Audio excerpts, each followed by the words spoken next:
So you like the fit? I'm not a good fish. Can you hear me, Jody? I can hear you, Cassie. Can you hear me? I can, perfect. Thank you. I can hear. Already has a. Good morning, everybody. We'll call the Winnebago County Legislative Committee meeting to order. Please rise for the Pledge of Allegiance. I pledge allegiance to the flag of the United States of America and to the republic for which it stands, one nation under God, indivisible, with liberty and justice for all. Thank everyone for attending today. Our meeting should be, I think, compared to normal ones, a little more on the brief side. The next thing I'll ask for is approval of the minutes from March 27th. Move to approve. Second. Have a motion and a second. Any discussion, amendments, changes? Feel like it's fun. Hearing none, all in favor, say aye. Aye. Opposed, hearing none, motion passes unanimously. Public comments. Anybody on Zoom? We have nobody on Zoom. Any public comments from? I guess I can talk right Good now. My morning. name's Brianne Katzer. I'm the local attorney manager with the public Would defender. you move up to the mic, please? We had trouble hearing last time, so we're gonna try to approve on that.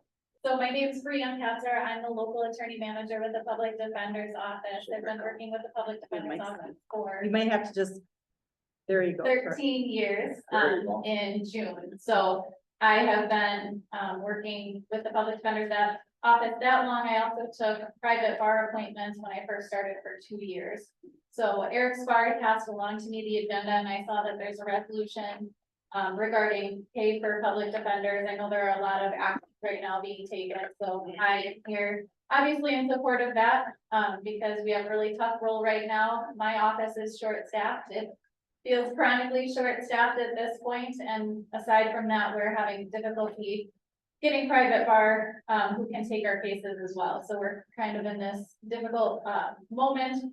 Trying to recruit attorneys to our office can be extremely difficult, and then trying to retain them can be difficult as well. I find myself being the oldest person in my office and having the largest experience by far, which can be difficult. So retention is an issue that we are dealing with at this time, and trying to find ways to address that. So certainly I think the proposal would assist us in being able to do our job and represent individuals who don't have any assistance, but just in general, we are also a part of the system that is important. We have the district attorney on the other side, but I just got done meeting with individuals in the jail. We see everyone who gets arrested on intake and represent them at that initial stage and kind of guide them through that process. So it helps to make sure that the system is running efficiently and effectively. So I'm here if anyone has any questions. I've never gone to a meeting like this, but I'm here certainly if anyone has anything on that to discuss, I can answer questions as well. Anyone have a question? I believe I do. Are you in favor of support the current legislation that's been, I believe, approved in the legislature? That's separate thing. That's a separate bill. Okay, that has been approved or not? This would be a part of the budget conversation. Okay, all right. Separate from the share. Okay, so are you supportive of that bill? Yes, Okay, and the way it's structured and the amount? yes, that is something that we absolutely are in need of and very much in support of, which is why I've been asked to come in. I might ask you to speak to that when it comes up on the agenda in a little more detail if you'd like. Okay, thank you. Any other questions? Hearing none, thank you. Thank you. Anything else on public comment? I don't see anyone. We'll move on to correspondence. Do we have any? We have no pending correspondence. First thing on the agenda, and with approval of the committee, I'd like to take agenda items 6 and 7. One is from Clark County, one is from Green Lake County, and one is from Columbia County. It's all on the same subject matter, which deals with the regulation of solar energy systems and the approval process for them within counties and towns within the state of Wisconsin. Do I have a motion to put that on the floor for discussion? So move second. Motion and a second. Going back, are we okay with putting the two together, agenda items? Yes. Okay, hearing no difference, that's how we'll address it. Who wants to bring this forward then? Motion was by, I made a motion, I'll make a Okay. motion to bring them. Items 6 and 7, discuss action from Clark County resolution recommending revised of the state wind energy regulation. Green Lake County resolution recommending revisions to the state renewable energy contracts. thank you. Anybody want to get into a little more detail on discussion? Reading the documents, my understanding is this is controlled almost exclusively by the Public Service Commission under administrative rule. My perception is, and correct me if I'm wrong, is that the counties, especially the planning and zoning committees within those counties, are raising concerns about the inability to provide more oversight and restrictions if necessary on the placement of these, should we call them solar farms? And when? And I think perhaps their position is correct. I mean, there should really be more county oversight, especially when we're starting to lose a lot of farmland. You know, farmland is in different classes. You're losing class 1 and class 2 farmland. My understanding, even if it's zone farm pres, which is a state program, farmland preservation, they can still establish these farms. So I think I don't see the recommendations in here for corrections in detail. Do any of our legislators, are they aware of any bill pending?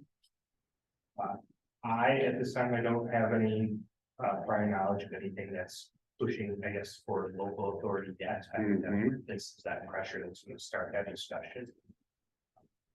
But yeah, that's all I have at this point.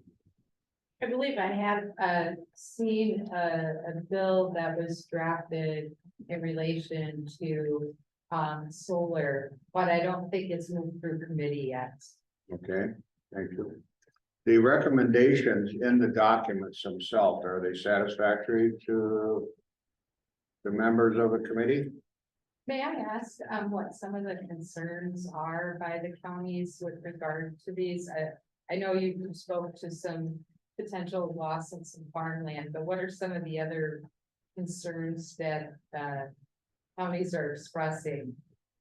Well, each of these resolutions address it in a little different manner, so I could only summarize that. I'm sorry, I I didn't think, receive an there- agenda. there's- for the There's documents. no local regulatory control at all in regard to the placement of these solar farms, consuming a lot of productive farmland.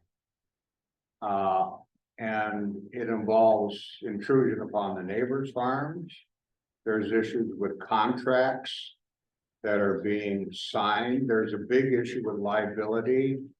If the solar farm were to have a liable issue, it doesn't fall on the company, it falls on the landowner based on what I've read. So there's multiple issues that need to be revised to give local control a little more say into the placement of these solar farms. And I assume this covers both wind and solar? Yes. Do we know how many acres are impacted on a typical either solar or wind farm? With what they're taking away from the farmer, do we know what the acreage is? I do not, but I suspect it's quite large. So, Nate, do you have an answer? yeah, so there are certain regulations, or even, actually, I think it might have been a bill that, Representative Palmieri was referencing, the limitation, that it's not coming back to local government kind of having some sort of, I guess, or something to stop massive solar farms or massive wind farms from just coming to your area and just dropping it started. So, right now, I guess I'll reference the bill that was being discussed, which is a community solar panel bill, which allows for up to 5 acres to be pretty much used for solar purposes, and then actually there's a limit to how close those farms can be next to each other. So our concern was how much acreage is going to be taken out if we go 5 acres, 5 acres, 5 acres, and they much change as people put more and more down. So there are some ways that there are some regulations to it now, but they're looking to tighten it up a little bit. But then I own a farm. We can't just then say, I'm taking 5 acres of your land and putting in passive energy system. Correct. You So have I have to approve Correct. that someone's gonna take my 5 acres. You have to sign whatever contract. I think it would be, when we're talking solar farms, it's gonna be 80, 160. Quarter section, half section, which would be 320 acres. A very large complex. Southwest Wisconsin as well. So that's kind of where this is a lot of this. And some of the other concerns relate to, I'll let you. I'll just say, I took a tour over at Greenwood on the other side of the lake. They've got a campus over there that's completely off grid. You wouldn't even know those solar panels are there, but it's not a large scale. Mhm. And they've started developing like a small little subdivision that will be completely sourced off that. But one of the things we talked about was concerns about whether or not those solar producers pay into the, I guess, grid infrastructure. And so there's still some, I think, tensions there about affordability for regular consumers to access that.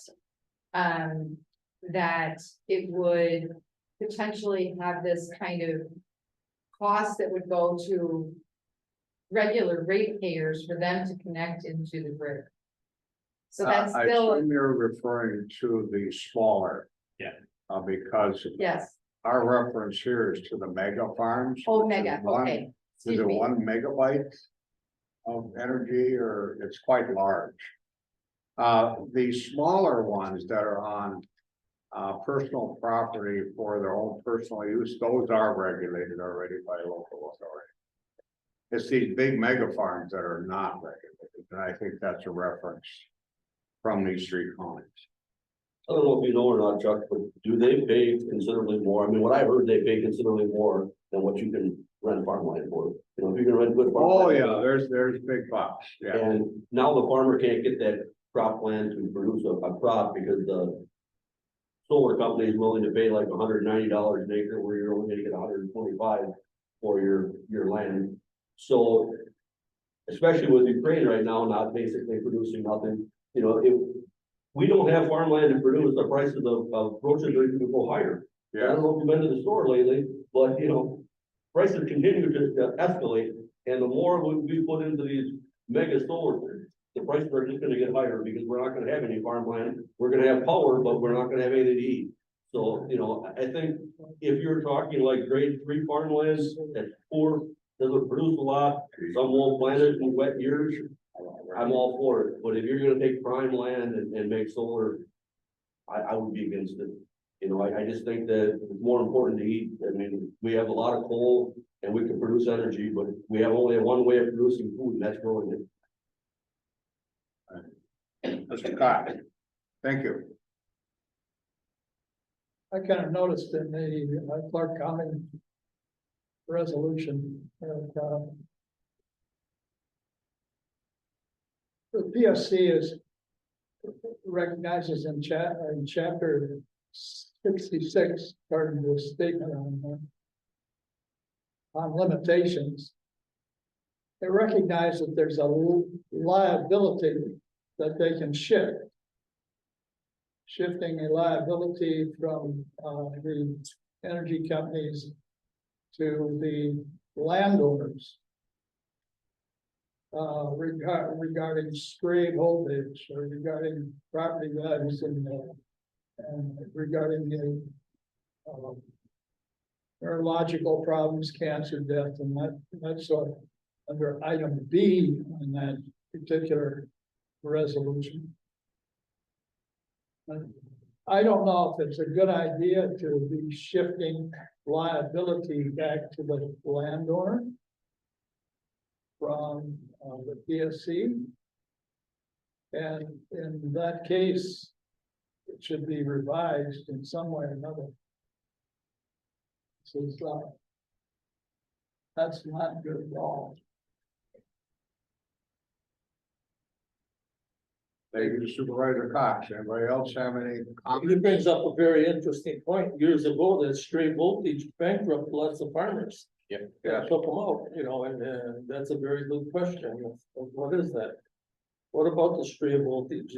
I don't know, was it ever corrected? I don't think it ever was. But you would agree it shouldn't be the landowner's liability, it should be the mega Right, the farm electric company. company's liability. Are there any other comments? And our legislators that are here, thank you for attending once again. I assume you understand the direction we're looking at here. And also, just, as a side note, kind of be curious to know, how many of our, local farmland acres are being utilized or unutilized, I should say. It was brought up that, I think in Iowa, for example, much of the corn crop was being raised to produce, the, ethanol. And so, whether or not, we have anything comparable, and I apologize, I should know those things, but I don't. That's quite all right. It takes time to understand because everything's so complex. So when you get into the farming side of it, ethanol has been an avenue for our farmers to receive an income on their crop. Historically, when the price of the crop was very low. So that has supported them and added to the fuel industry adequately over these many years, so. But my question is, do we know approximately how many acres in our region are being utilized for that purpose? And not, I'm on the Ag Committee and I should have a rough answer, but I'm afraid I don't. I would say, if I was to guess, 15–20% perhaps. There is no grain shortage, with corn in regard to feeding, the populace. There's no grain shortage in regard to feeding animals. So far, we're one of the largest producers in the world. And of course, you have Brazil and other countries. So, where everything is doing okay. I think this demonstrates the continued loss of farmland for solar panels or wind farms, when obviously there are alternatives such as nuclear power plants, other energy sources besides using farmland to produce it. And I think that issue is going to get more demonstrated as we go along.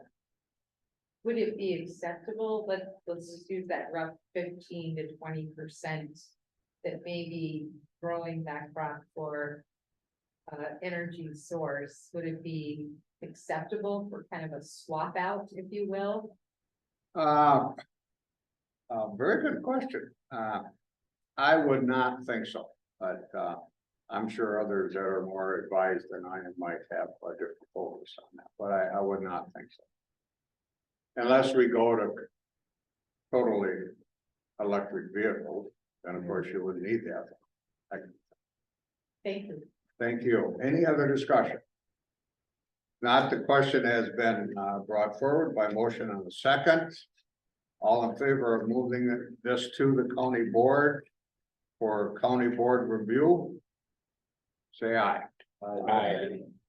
Opposed, hearing none, motion passes. It will be forwarded to the county board. Let's see, action number 9. This is a bill. Am I on the right one here? There you go. Eight. I'm sorry, 8. I skipped one here. Discussion and action, requested the state of Wisconsin to review and revise the compensation rate for state public defenders. That has, according to my fancy phone, there's been a bill introduced to increase that rate of compensation. So I have a motion to bring it forward, put it on the floor. Second. Motion and a second. Under discussion here, I believe the bill is about 18,000 a year additional compensation. Is that correct? I don't know the exact number. Okay. Does anybody have a bill number? Still moving target. Okay, where's the bill then? It's in committee? So this would probably fall into the budget conversations that we're having. Just in general, probably, Joint Finance Committee is having these discussions. So it's not a separate bill. It's not, it is a budget motion request, Okay, Joint Finance. to include this in the budget. And Okay. so, at least I can speak from my side of the aisle, we're really trying to do an all-encompassing package of the justice system in general, because we're to the point of constitutional crisis, where we need, obviously, the district attorneys, the assistant district attorneys, public defenders, we need everyone to be retained and being able to provide a speedy trial for anyone. So this is how I see this right now. The number right now is still a little fluid, so we're not quite sure where that's going in. I would say 18,000 is probably the fair minimum. I'll put it that way. Okay, that's good. So we're looking to make sure everyone gets their fair share on this. So we can get justice.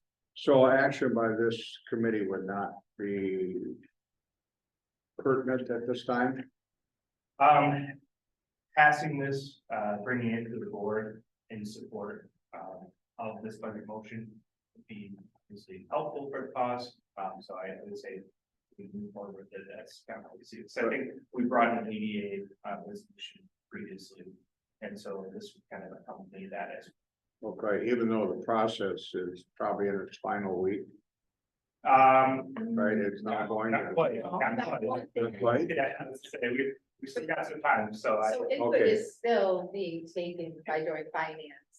But I think they've already gone through certain agencies, and I believe Joint Finance did hear this in their last session.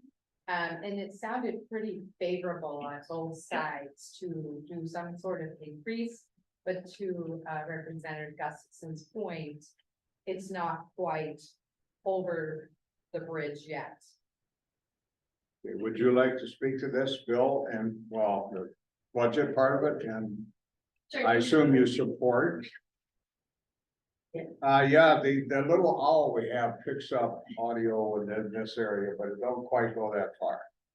Yes, I just have to get a little closer to the mic. we are in support of all of the proposals that range from increasing, obviously, district attorney pay, but also public defender pay.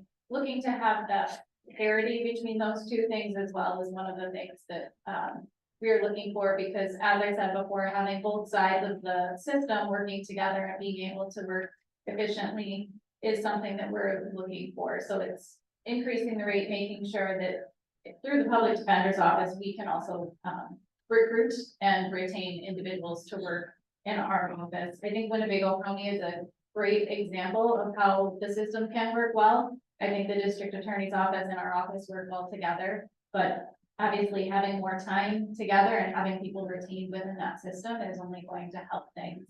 But outside of that, we can't necessarily take every single case because of some legal issues and conflicts, things like that. So if we do have to assign it out to having an increase in the rate for the private bar, and what private bar is being paid will help so that we can appoint attorneys, and then that hopefully would reduce the amount that is right now being placed on the counties to do appointments for individuals who do have right to a speedy trial, are in custody and there needs to be some movement in the system in general is what is being looked for. Rather than having things stall. Some things happened because of the pandemic, but unfortunately, we also came upon this crisis right around the same time. So it's looking to reduce some of that strain that is on the system and individuals and giving our agency the ability to hopefully recruit easier and then retain attorneys would be one benefit, but obviously increasing the private bar rate would be something that we do. If I might ask more of a direct question, can you give me an average salary for a public defender? Assuming that's what they're doing they're not doing private, that kind of thing. Correct. I don't know what it starts at now. I think it's around 50,000, somewhere in that range. I don't have the exact number on me.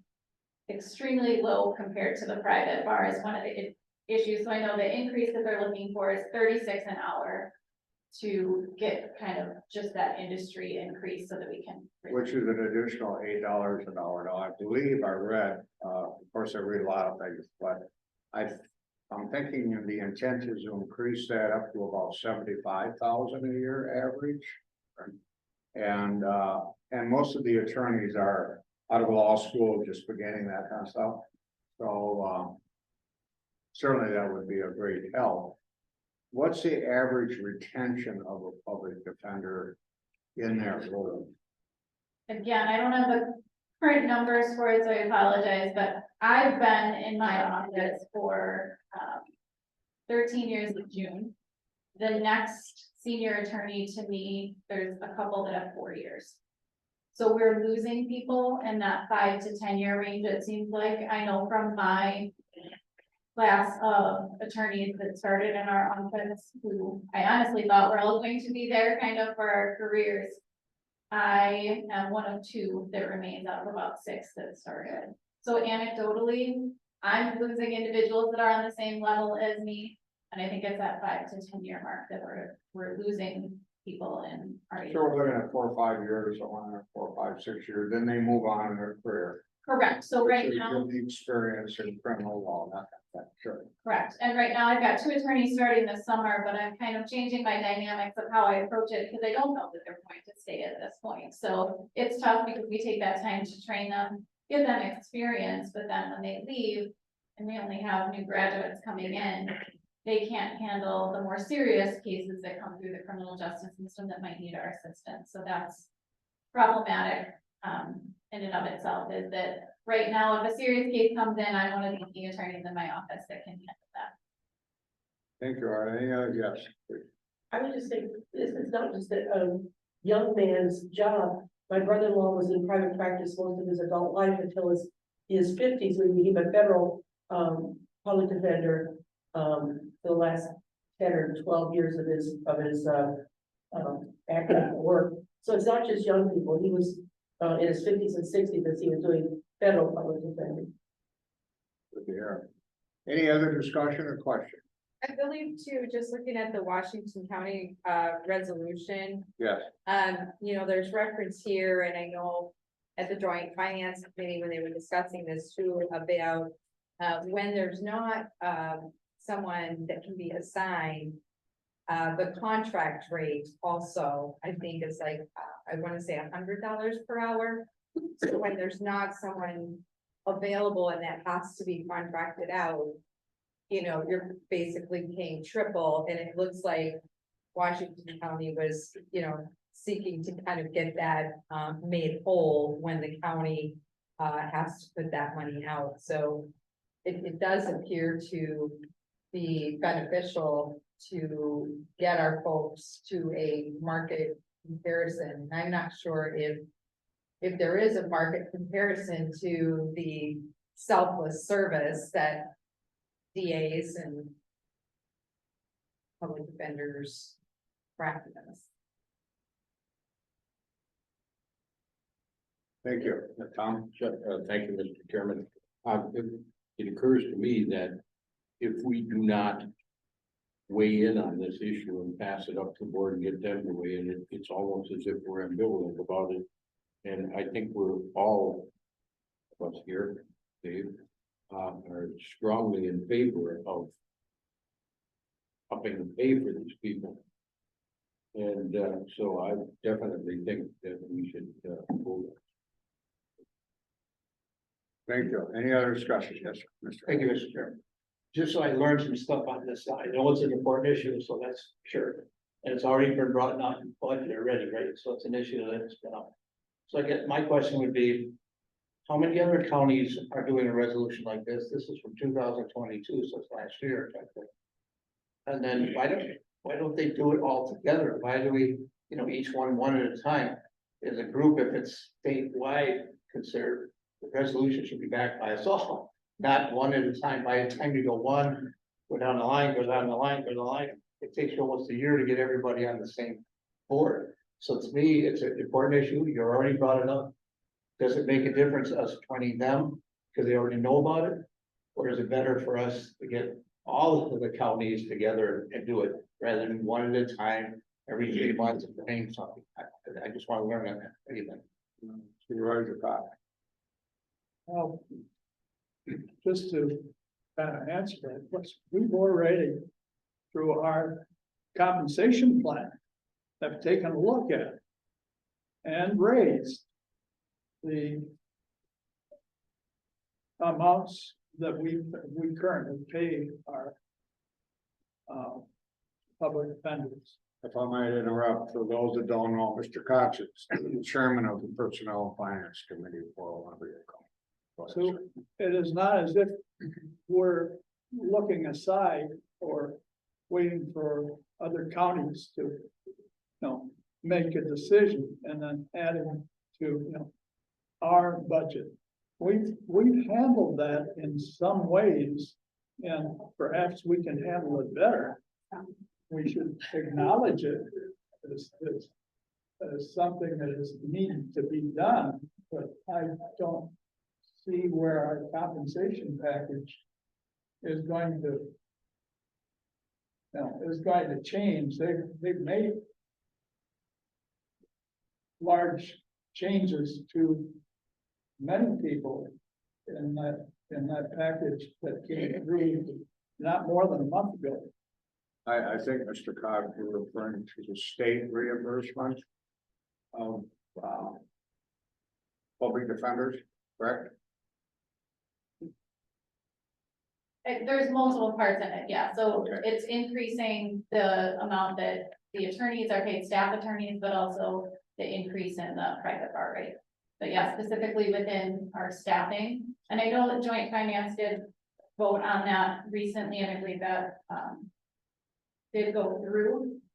But I think it doesn't hurt at this point to have counties also in support of it as it makes its way through. So my office covers Winnebago and Washara County. So I believe Washara County did their community justice coordinating committee took action on that to help assist and form a resolution on it. And so we're just looking for any support that we can get to say that this is something that is important and necessary going forward as it works its way through. Thank you, Mr. Chairman. I think that could be a parallel issue. I agree with you. Why hasn't Wisconsin County weighed in on it? So, but I do also think that we should take a vote on it. And are you still on the steering committee for WCA? Yes. And how can we get that in front of Mark and to maybe draft something to get it on their radar? Just forward our vote. Yeah. Or we could all email them and ask them. I think I still got some credit. Maybe I'll just do that this afternoon. I think they're addressing your question. Different counties, my perception, different counties work on different time frames they address. So it would be difficult, if not impossible, to have a unified county direction by resolution of the 72 counties coming all together at one time. That's supposed to be the purpose of the Wisconsin County Association and their subcommittees, which I'm on A. So, and I believe you're on judicial. Or P&F. Yeah. So that would be where the collection of it would be brought forward for support. And I think that might be one of the resolutions that's actually pending. I'm appointed to the resolution committee also in August, I believe. So I think, that would be one of the initiatives at that juncture in time. This Would thing be is in very August. important. These are more piecemeal, if I can use that term. Right, I got you. Individual, then it all winds up eventually before the WCA, and then it goes into a legislative process. It just seems like this is a little at a time. There's gotta be something that's going to impact it to get this, let's deal on this, let's do something on this. You know, it just seems like, we dealt with it a little bit there, but we didn't have a resolution. But then now someone else has one, so we're thinking of joining that one. How many of the other 72 have the resolution symbols? Does anyone know that? I don't So, know. that's what I'm just saying. It's more like a join me, but how can we make this point clear? We want to get on this now. We want it to be talked about in the budget. We don't want it to be sad. I mean, just waiting. I think it might be the collective individual counties over a period of time, doing them individually, such as we're doing, accumulating to a point of where the WCA addresses. Yeah, and I'd just like to share, I know that thank you, Chair. The Wisconsin Counties Association have been down very active in the Capitol, advocating, lobbying. And I seem to recall, don't hold me to this, I believe they did have someone testifying in the informational hearing with joint finance on the need for this and other items from the counties. Again, I could be mistaken on that, but I seem to recall listening to that on Wisconsin Eye. And just if I may also share, tomorrow morning at 9 a.m. is when the Senate is taking up the shared revenue bill. If anybody's interested in listening to the Senate weigh in on that. Thank you. I'm sure some of us will basically. Any more discussion? Is there any further discussion? Yes.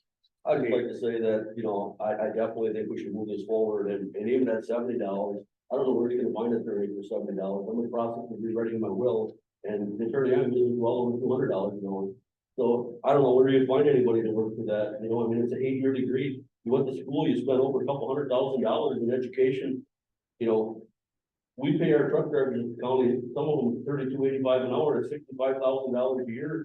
They don't have a degree at all. You go to Foxville Tech and be a truck driver in 6 weeks, you know, and here you're gonna pay this person basically $50,000 starting out to basically prosecute. And the attorney he's going against is a seasoned attorney that's charging well over $200 an hour. And how are you gonna basically take law students out of college and put them against somebody that's well educated in criminal justice and have a fair, you know, trial? I just think that, yeah, you have to raise the wage so you get good public defenders and we can basically put the bad people behind bars where they belong, you know? So I definitely think we should move this forward. And one thing about government, everything moves slow. Everything takes years, it never takes months, you know, so for Supervisor Harris, you'll see that nothing in government moves fast. You know, it just, if you want something done, it takes about 2.5 months to get a resolution passed in our county, and if you want to go through the state, you're probably looking at over a year. You know, from the start to the time they can take it up and move it forward. They're working on it. Hopefully, in the next month or two, this will be passed, and defenders will get what they deserve. Thank you, Steve. Tom. Yeah. Use my saying that I used to tell my constituents, government is a lot more like a glacier than a life insurance. But anyway, Wisconsin Counties has weighed in on it in a January 2019 paper, 3-page paper that, you know, and they referred to Supreme Court Rule Petition 17-06. And in that, it said that any compensation less than $100 per hour would be deemed unreasonable. So they have weighed in on it. I don't know if their position has changed since January of 2019, but that's pulled out of that. I agree with Steve. We need to demonstrate our support and get it in front of the board. Any other discussion? Yes. Mr. Chair, I'm just gonna say, that while I agree with Steve that we need to increase the salaries for these individuals, these are the ones who are putting people in, the bad guys in prison. I've been arrested, I'm on trial, she's my public defender. She's gonna try her hardest to get me off, because that's her job, and that's what my right is to, I have a right to be assumed innocent, and she will fight tooth and nail to get me off.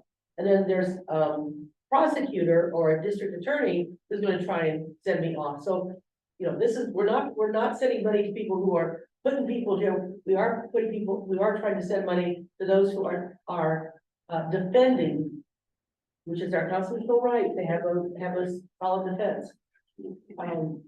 So just make sure we're voting on what we know we're voting on. Thank you. Any other comments? I'll accept the motion to move it to the county board. Second. A motion and a second. Further discussion. Hearing none, all in favor, say aye. Opposed, no opposition, motion carries. Now we go to number 9, correct? That was originally brought forward by Supervisor Norton. The minutes indicate that Nate, you had requested that it be referred to this meeting. And that should be this bill right here, 2023 bill. I don't understand it. I frankly don't know why it's even being addressed, so hopefully somebody can help me out. Nate, can you do that? Know anything about it? This one, I'm not sure about the referral on this.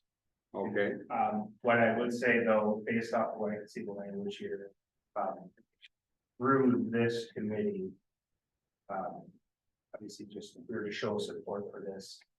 It's just relatively, I guess, letting people know about the ADRC as an option. It sounds like they're being referred through any sort of counseling program.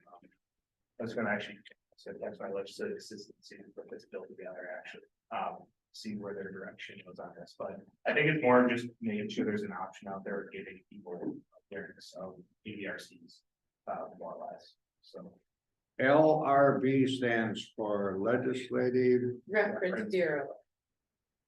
Okay, so this bill is not even a bill, it's a No, draft, it's a being draft. circulated and looking for co-sponsors, correct? Does anybody want to do anything with this?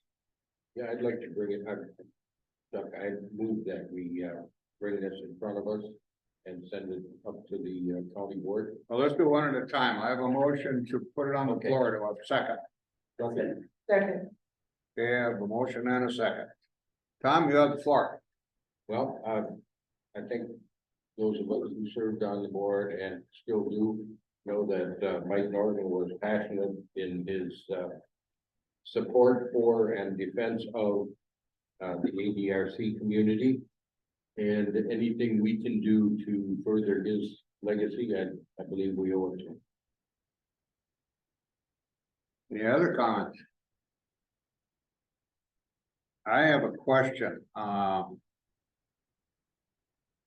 In reading this, it would require the Department of Health Services, is that correct? DHS? Yep. DHS. To inform senior citizens that they have certain options, care options, and specifically. Somebody tell me why health agencies, social service departments, other county health departments aren't already doing that, and we need to require a state department to do that?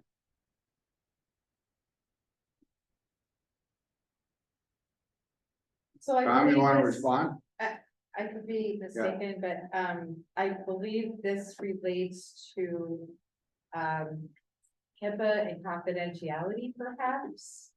When healthcare providers, I think there's kind of a permissions component. You're referring to a HIPAA release form, is what you're referring to? Yes, but I think that this gets to the allowance of, so let's say, for example, you know, you're in the hospital and you're getting ready to be discharged, Mhm. right? Let's say you're working with the healthcare providers and the social worker for discharge planning. The ability to refer to ABRC, for example, for maybe some needs that one might need upon being discharged without, and I hope I'm not mistaken, without being restricted by HIPAA. In that analogy, would the patient have the option to say, no, thank you? Always, Oh, it's just a referral. Yeah, just, I mean, again, the very simple language here of the bill too is, it's having a referral letter available through DHS to healthcare providers. And pretty much all this is stated is that the department shall, so it must have that letter available to be able to bring to the As an option to As an the option. patient. Right. Tom, well, I see, if you look at the wording on the back page of this in section 1. I see a parallel to this, between this and, the bill I'm really trying passionately to get passed out in Washington, which is the CVSO Act. Of the 18 of my brothers and sisters who kill themselves every day, 14 of them aren't known to their veteran service officers. And unless the VSOs know about these guys and help them on the front end, we're not gonna make this any better. This is the same thing, in a different context. We gotta have outside agencies who are, and healthcare providers who are aware of the needs of these people who are about to be discharged, so they can be helped. I'm in favor. And you're right there too, because, you know, in that specific language, they're trying to really get at appears to be the long-term care. Because not everybody knows what their options are, right? Whether it's nursing home, rehabilitation, assisted living, in-home care. It sounds like the gist of it is, you know, really focused towards making that information available to folks. And not just kind of discharging them without, again, that's in a discharge situation. You're on your own. Good enough. just information only, not regulatory at all, correct? Do I have a motion at this? Yes, go ahead. If I'm reading this correctly, this is really only, encouraging information. There's no money component to this. It's not gonna take anything from taxpayers to pass this. It's simply allowing or encouraging or expecting those people who are involved in the discharge planning for individual, whether it's aging or disability, that they're being allowed to be telling the patient what's involved. This isn't any, I don't see why this is even should be an issue. It's a cost you nothing. Just let's all do this for the aging and disability population. Yes, I agree, there's no cost. Do I have a motion at this point to forward it to the full county board? So moved. Second. A motion and a second. Any further discussion? Comments? Yes, sir. Just one letter, again, it's asking them to be required now, so right now, what do they do? They, when someone's left the hospital, they don't tell them anything, is that what's going on? But it sounds like now you're gonna require them to allow, but right now, they're not allowed to say it. That's my understanding. So they don't, And I think more the critical point is, they are allowed to ask the patient to sign a form, kind of avoiding, bypassing HIPAA requirements. And that's the important thing, is the federal requirements to give them this information, correct? So it's still optional to the patient, right? Critical part. And this is two-step, right? The Legislative Reference Bureau indicates that it allows that healthcare provider, so whether it's your primary physician, your hospitalist, it allows them, or I'm sorry, requires DHS to allow that healthcare provider to send that communication or give that to the patient.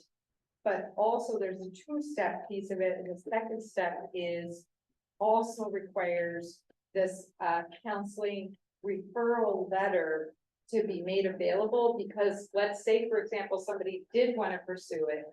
They need this kind of referral probably for insurance reasons, you know, so it's kind of a two-stepper. You know, and it would indicate this is not even a bill yet, correct? It's just being circulated. It is, it doesn't have a bill number, Well, this is quite old though, so I'm not real current. yeah. It just seems like that, you know, I've been in the hospital a lot too, I'm not doing the senior part of it, but. When I leave and say, wait here, we have a whole bunch of papers you gotta go through, and they give you a whole pack of what you've been through, where you can go. Yeah, no idea what you're signing, right? No, yeah, but they do give me ideas to see this doctor, that, so I don't know, again, we're talking about veterans, so we're talking about people that are aged. I'm surprised when you say this, that they aren't giving them, okay, here's other sources that you got. I'm just surprised they never did that, because they always did it for me, but not aging stuff, so when I hear this, it kind of shocks me that they're not telling them, when you leave, hey, there's other things, here's opportunities to go here, because our health department, what we do, we have so much there. I always assumed that they were giving them instructions about everything that's available. I didn't think it was, no, now you're gonna make you do it before it. I didn't think they'd not do it. I'm just surprised. Thank you for your comments. So I want to use one other analogy if it helps make this any clearer. You know, when you get emails soliciting you and you can choose to subscribe or unsubscribe. Well, you have to kind of opt in, basically. So this just basically allows them to send that information without the patient opting in for the information. Because otherwise, they would apparently not be permitted to even provide that as a possibility. Oh, so we're not referring to a form that would require a signature. No, it's basically allowing them to send that without you opting in. Here are your other resources available and a form that would provide that counseling referral on long term. Whether you use it or not is up to you. So I don't know if that helps make it a little clearer. But can it be made public? Can it be made public after you not signed it, but just said, okay, well, That's a good question. I don't know. Well, I would remind, this is a draft. Yeah. Circulated. I think when you get into the nitty gritty, it's in the bill itself. So we'll see, this would go to a committee on the state level, so. Pre-transition, we started this track from our legislative system. This is now Senate Bill 154. Oh, it is, okay. Referred to the Senate Committee on Health, which Senator Baldovara is the chair. So it is a bill. Okay, do I have a motion? Did I say that already? Do I have a motion to send it? And we had a second? Any further discussion? Hearing none, all in favor, say aye. Aye. Opposed? nay, One nay. The motion carries. It will be sent to the county board and placed on the agenda. Hopefully. Now I think we go to number 10, am I correct? Yeah. Discuss the proposed state federal legislation from legislative committee members. Any of the committee members got any legislative issues they want to address? Very now, we'll move on to agenda item number 11, update from the county exec. Executive Damo is not present. Can I make a comment? Yeah, I think it's important, I mean, we meet every other month that, to get a report, it's really important. So maybe somebody from his office or whatever we have to do, he should be able to tell us updates, because there's a lot of stuff going on. And there was a couple things I noticed this last time that I didn't know until I went on a tour of stuff that he knew, so I mean, I think it's important that he does come. I'm just making that comment. that he I does come. agree with your point of view. And hopefully one of us, perhaps the chair, would pass that on to him. It would be either him or his assistant, Yeah, Mr. Cox. yeah, and Yeah. not his assistant. Well, somebody at least, because I believe this is the second or third time he's not been available. And I'm sure there's a lot of stuff that we need to be updated on, what's going on, right? It should be him, not his assistant. Thank you for your comments. Okay, now we have an update from our state legislators. Yes, Careful what you wish for. what's that? I said, be careful for what you wish for. Just a comment. Okay. Update from our legislators, and I want to, do I need to introduce Lori Palmieri? It's your first time here? Yes, well, actually, I used to attend a number of years ago when I was mayor and on the Oshkosh County Council, periodically, but, it's been a while. First time as As elected state state rep, representative. right? And of course, District 54 encompasses the majority of the city of Oshkosh and a little bit of town of County. But I would defer to Representative Gustafson, to give his update first, and I'll just try and fill in any gaps after. Well, sir, and our own, of course, county supervisor and state representative, Nate Gustafson, if I pronounced it correctly. Nate, you have the floor. What can you tell us? Thank you very much. So the big discussion, I've probably seen quite a bit of news about is the shared revenue bill. There's been a lot of negotiations since November, so it's been 6 months, well over 6 months now. Mainly the discussion, just to be fair to, have been between the Assembly Republicans and the leadership of Milwaukee County, as well as the City of Milwaukee, including the mayor, regarding a lot of their pension issues. That they're in a real tight spot. So all I'm gonna say is thank you for everyone who served on this board for quite some time and has made sure our county has been in the right direction. So a lot of discussion has been around that, and then also obviously the shared revenue side of how much is each individual entity going to get. What kind of percentages are we looking at? Originally, the assembly had come in at, I believe, 10% as the bare minimum for everyone, so we wanted to make sure we are not touching the current shared revenue formula. It is staying the same, but we are adding new money. And that new money is actually going to be reflective of I guess, a revised formula, and to ensure that everyone is getting, again, something out of this. For everyone's benefit, are you saying there's two pools of money?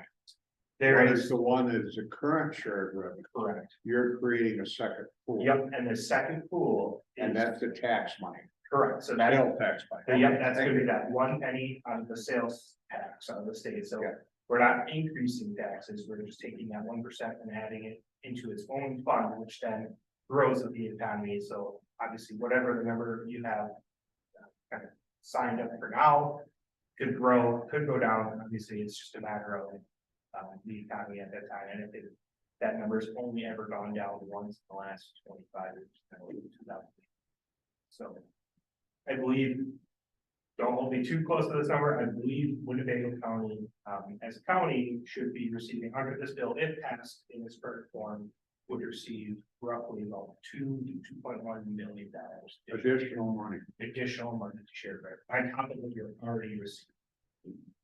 And that's about, I want to say, about an 82% increase in share that we have. So, and then that's the county, so each of the counties are getting their breakout, and then the municipalities, town, village, cities are all getting it. What we've typically seen is obviously most bigger cities are going to get near the bare minimum number, which actually I believe we originally had set at 10%.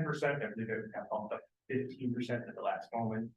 And with that being said, even Probably from a Winnebago standpoint, I think City of Mena is actually gonna see about a 42-43% increase in share revenue. Village Fox Crossing, 138% increase in share revenue. City of Menasha is going to get, I wanna say they're gonna get that 15-17% increase, which is still about $500,000. So there's a lot of money, going out, a lot of people get, everyone across the board, but then a lot of the smaller municipalities are also gonna really do well. I think I saw the town over at 300% increase in share revenue, so. We're trying to balance the original formula that did pick winners and losers, and we're trying to bring people who are on a lower scale more to a comparable level that they should be at. Are there restrictions on that funding? There are. Well, what we're for, I guess, what restrictions directly as that money stands? Are you saying like how that money is spent or how that money is used? Well, here's something, now being a retired town board chairman, okay? You have your levy limits, which is net new construction. And of course you have your levy, which is approved by the electors. Okay, now you got this big influx of cash. Can it be used for operational money? Because if it can, that means if you're gonna support that in the future, you're gonna have to address that levy substantially. Are you thinking about that? Definitely on our radar, but that money Because it cannot be done. Correct, so at this time, we're giving the authority of that money directly to be spent as is, however it needs to be spent per municipality, per county. But that is also the discussion. As a way to. So. Yeah, because long term sure looks good, smells good, everything else, but long term it could really bite you. Yep. If we're not careful here. But I certainly think all of us would support more money and more revenue. Tom? Yeah, there was, perhaps you can straighten me out a little bit, perhaps, I read somewhere where there was at least one municipality in the state that wasn't gonna see any increased revenue. Milwaukee being it, they were gonna keep that at 10, whereas the rest of them might get 15. Is there a reason for that? They don't need it because they're successful enough because they outproduce every other area of the state, or what? So that's part of that package I mentioned at the beginning about the pension issue, so. With them still getting an increase and us helping them address their pension issue, that's why we'll see that they're gonna be probably. Percentage wise the lowest, but they're also, I mean, you could say 10% in Milwaukee, that's how many additional. So that's mainly why they've been there, that's part of this package, just to help them address their pension issues, which.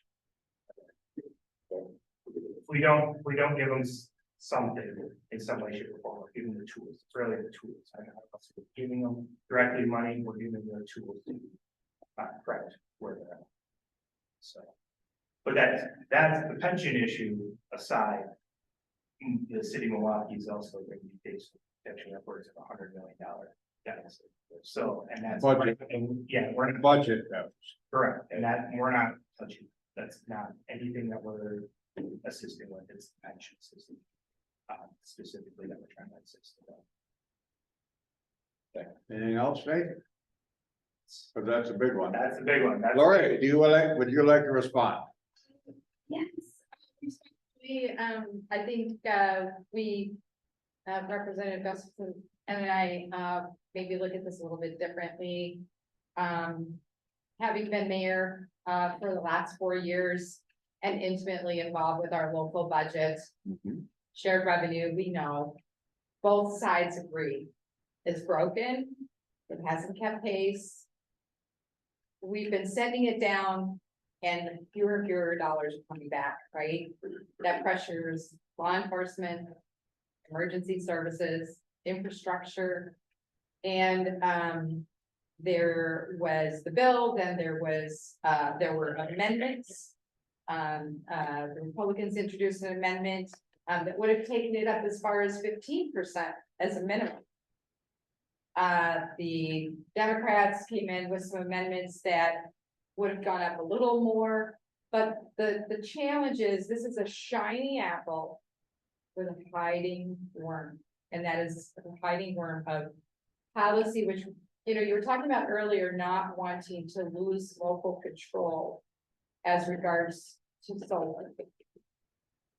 The trade-off is selling somewhat of that soul for this extra dollars in the restrictions that would come with things like maintenance of effort, how much you retain law enforcement or add law enforcement. There was a transfer of service kind of trade-off. So let's say, for example, two municipalities or counties shared a service, the receiving service provider picking up that service, right, would have some adjustments to their levy, right? But then, so increasing it, the one who was giving up that service would come down in their levy limits, right? Okay, so that's one piece. This is all population based. So, correct that some of the smaller townships that have grown would do better, but it creates somewhat of a, I guess, disparate impact because, you know, your medium-sized cities outside of Milwaukee and Madison, right, weren't really addressing there because there were these population categories, 30 to 50, I think, for counties, 30 to 110 for, like, you know, those medium-sized cities and that. The negotiations are ongoing, though. We're very hopeful that the Senate will tinker with this a little more, and when, you know, we'll get potentially another kick at the can with the assembly perhaps. But just keep in mind that the governor's idea on this was, yes, let's get that extra money, but still allow local control as to how that money is used, whether it's infrastructure, whether it's law enforcement, emergency services, and so on. The other piece of it is it would take away the ability to have advisory referendum. So that was another piece that was not very palatable, but there are so many more positives, this historic opportunity. I think folks are optimistic that this is going to produce some real fruit that's edible in the end. And I'd like to add, actually, with the advisory referendum portion, it actually would still allow you to hold an advisory referendum regarding capital. Oh, that's right. You're right. So if you are doing obviously, bridge, road, whatever, you could just ask, hey, should we put that money, should we, you know, do this project? Here's how much. I stand corrected, my apologies. Yeah, no worries. But yeah, only, that's only the- specific to budget issue. Correct. Only capital, budget, Yeah. not operation. I don't understand why that was removed or even addressed. Some legislator must have an issue. So, Correct. either one of you, additional report? Just wanted to throw out there's some really exciting things coming down the pipe, bipartisan workforce and senior housing bills, initiated by Republicans, but also some of our Democratic reps co-sponsoring and signing on with those, adding some more, I guess, you know, financing tools and potentially zoning type issues. One of them is about revolving loan, converting like empty office space to living space for seniors or workforce housing, that kind of missing middle and some of the lower end, some Main Street dollars. I'm trying to remember what some of the other ones are. There's like a good 4 bills that are solidly have the potential for bipartisan, a very probable bipartisan support. Is that through a grant structure? I'm sorry, Is that through a grant structure? revolving loan funds. I might ask the question, last report, we got $6.9 billion. And I'll call that a surplus, right? It's outside of the budgeted process. So when you're going through this budget, how much money are you using of that fund to support projects, and if you aren't using any, what are you gonna do with it? Leave it up to the governor to decide where we're gonna spend it? So currently, as it stands with the 6.9, I believe about 3 million of it is gonna be ongoing money, so that's where we're gonna look at current funding structure, whatever budgeting. Because it's there multiple Next one times to is support the budget. Should be staying with us. That 3.9 on top of that is that one guy. And so that's where we're looking at particular projects, maybe across the state or whatever, obviously programs. What's in that money? Is there ARPA money in there, COVID money, federal money? That, no, I think that's just our, kind of our injection into their economy, because a lot of ARPA money is still in the governor's, disposal. Okay, So he has the authority, so can't the tell you three the point, exact number he still has, but he has quite a bit. the 3.9 billion referring to is basically an excess tax. Correct. That was applied to the residents of this state, Right. collected over what the state really needs to fund the operations of the state. Is that correct? That's my understanding. Correct. Thank you. I've asked enough questions. Any committee members have any comments? I would like to, when you're in session, if you could look at the daycare, I mean, we have really a problem with. I was at the extension meeting and one of the girls there told me last year she spent $26,000 on daycare for two children. It's like she goes, we'd love to have a third child. We can't afford it, And what was her tax credit? Yeah. Her tax credit on that was 200. All she got back out of that 2,600 was $200. And her kids are 2 and 4. He and I are in the same committee. Her kids are 2 and 4. She's got a long ways of dealing with childcare expenses with those little ones. But that's something that if there's something that can be done to subsidize it, or, I don't know how you basically raise a family when you got $26,000 a year going for daycare. Like, for her, that's pretty much her whole wage, but if you give this job up, you may not have the job in the future, so it's like she'll work for basically another couple of years, pretty much for nothing, because she doesn't want to lose the job. But a lot of people that got laid off during the pandemic, they're not coming back to work because they can't afford to pay that daycare. So it's something we have to address. We have a labor shortage, and I think part of the labor shortage is because we can't get the workforce back to work because it costs too much for daycare. And what we're hearing is that the childcare counts dollars. There've been, I don't know about Representative Gustafson, but I know our office has hosted a number of advocacy groups, whether it's childcare centers, parents. I'm a grandparent raising a grandchild. She's a teenager, so I don't have to worry about daycare, but some days it feels like it's a topic, right?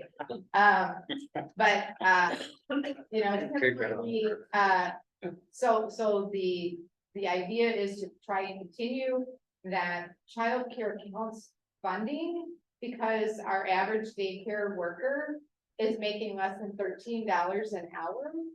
And if that is not continued, as was suggested in the governor's budget, we will likely see 30% of our childcare centers close in the state and potentially across the country. And one of those here in Winnebago County, the University of Wisconsin Oshkosh Child Care Center is closing at the end of June. And what that relates back to is many issues around the staffing ratio. So if it's a 2 or 4-year-old, there's a different number of staff that you need to have for those littles, right? Infants are even smaller numbers, and then your toddlers, and then I think there's like 3 or 4 different tiers. But if the staff aren't there, it's similar to the Parkview nursing home, right? If you don't have that caregiving staff at the right accreditation, at the right level, for the right skill needed, they're shutting down wings. And the capacity at UWO's childcare center is like 150, and they were down to like 47 out of that. And then it becomes an operational, expense that can't be sustained for that smaller group. So getting those staff paid and continued their development to be able to, increase their caregiving, is really important. So we're still hearing from groups. I know what you're speaking of, that there are a number of folks who said, one of us got to stay home. And a lot of people during COVID would, or the great pause is what I call it. Maybe, mom and dad switched off to different shifts of who went into work and who stayed home with the kids, and they started to adapt to that. Or maybe they got a relative or a friend or something. So some of them are either opting out of the workforce for a while, but don't want to lose that career advancement. So certainly $18,000 is what I heard from a faculty from UWO who's kind of like entry level. They're making like $50,000, and 18 of that went to childcare. And so, we're at a very, very critical juncture for childcare as regards to getting our economic activity really moving along with everybody participating that can. Steve, I think what they have to do is ease the restrictions for the stay-home mom to take on a couple kids and then to make it so strict that they can't do it. And that's what the biggest problem is. Thank you, Dave, for that comment. At my age, our children were all raised and have their own children. We used to take them to a friend in Winnie County, and I think she watched the two of them for $25 a week. Now, of course, I was only making $3 an hour at the time. So you have that percentage issue. But that is a very valid point. As long as maybe minimal requirements for friends, neighbors, grandparents, somebody to watch the children outside of a regulated child care center. Now, there are dangers, but perhaps that might be a more reasonable response. There was a presentation given on Monday, actually, at the downtown Rotary by Tricia Raffermill. She's the executive director for the Greater Oshkosh Area Economic Development Center. And she kind of described it in the two different buckets: care-centered, center-based care and home-based care. Yeah. And part of that discussion was also, as you point out, advocating for, additional supports for more folks to kind of start up some of that home-based care, and perhaps some financial assistance and some regulatory, tweaking. But I don't know, how you get past that. I personally could not handle 4 infants on my own, and I'm a seasoned grandma, right? The dog's barking, somebody's knocking at the door, and you got 4 infants trying to feed. And so, I think there are some safety concerns, but it does have, as you point out, the ability to be kind of adapted to what the crisis is. Well said. Thank you. Nate, any further comments on that subject? Thanks, Steve, for bringing it up. Any other questions for our legislators? Hearing none, we will move on, and I deeply appreciate your attendance. You need to know that. It's a very good thing you're doing, and it certainly helps Winnebago County. Do we have an update from our federal reps? I do not believe so. Nothing on Zoom. Topics to be discussed at the next Ledge Committee meeting. Generally, we address issues that are brought forward from other counties. Of course, we can address issues that are brought forward from this county. Are there anything anyone would like to discuss at this time? Otherwise, we'll use the current format that we're using. Sounds good. Pardon me? Let's keep the current format. Okay, thank you. Discussion, next meeting will be held October 23rd, 2023, that's. October 23, in other words, every 3 months, quarterly. So it'd be October 23rd, which is a Monday at 8:30. Correct. Okay with that, guys? Everybody good? Move to adjourn. Second. I have a motion, we're okay, everybody go to the date, okay, a motion to adjourn has been submitted, all in favor, say aye. Aye. Opposed, hearing none, the motion carries, we are adjourned, thank you for your attendance. A very good, productive, informational.